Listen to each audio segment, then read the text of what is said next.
Hello, Mr. Jackson. Thank you for your time.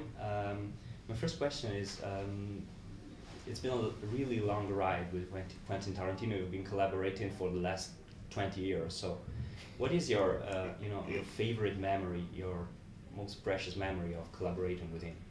It's precious memory, Jesus. I'm not real sure. It's always such a joy to be in the Tarantino sphere.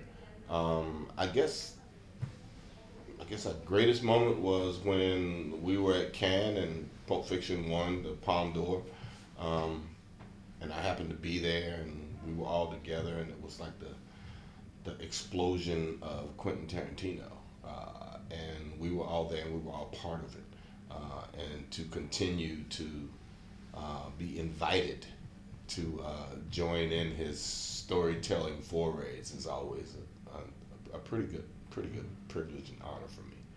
But were you concerned with the reaction that your character could have with African American audiences? I realized when I read the script that Quentin was asking me to be sort of the most hated Negro in cinematic history, and I accepted that mantle. It's a pretty great thing to be able to embody and embrace and kind of step into. And the one thing that I do understand about audiences, especially because I always consider myself as an audience member, I go to way too many movies and I watch movies all the time, is that I can't be concerned about what audiences think. I want them to believe. So the first thing I have to do is make sure that when Steven arrives on screen, they understand who he is and what he's about. And the more they see of him, the more they understand about him, and the more they want him gone. And if I can make people detest that character more and more and more, then I've done my job. And that's what's important to me, servicing the story. This time the character you portray is a completely positive character. You think? There are some shooting people out Yeah. of a tree is positive? No, that's not Aha. positive, but he hates racism and slavery. Yeah. King Schultz is a German in the West, so I immediately thought about Klaus Kinski and all the spaghetti westerns that he did.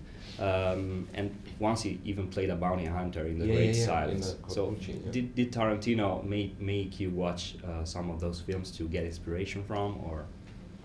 No, then we have to clarify a few things.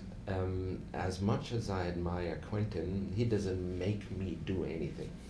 And then you have to consider, I'm not really 19 years old, and I'm European. I knew these movies. You know, I grew up with them more or less because that's exactly the age I am.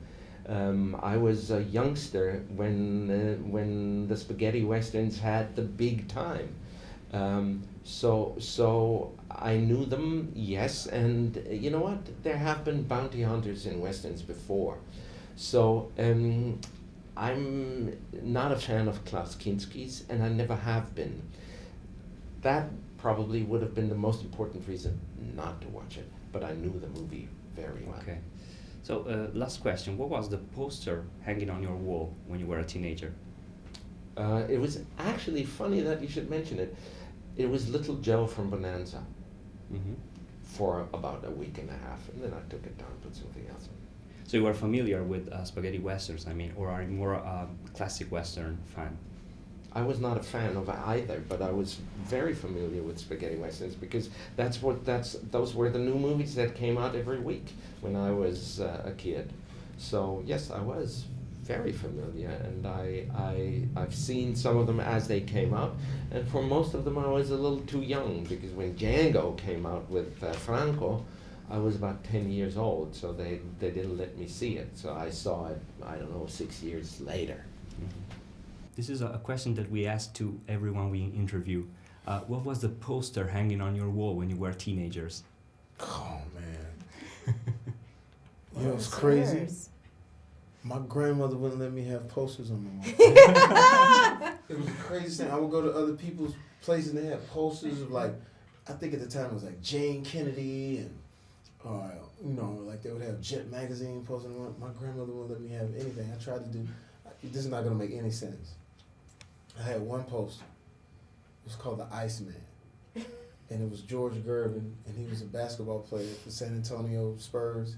And they just called, he was so cold, they called him the Iceman. So he's sitting on blocks of ice like this. And I was so happy about that poster. And it lasted for like maybe 3 days. And then I came home, my grandma, I said, put it up to my poster. Get out of here. I have all this shit in my house. Iceman, what is that? That's ungodly. That's ungodly. Yeah, I don't think I was really, I think I must not have been allowed to have posters either.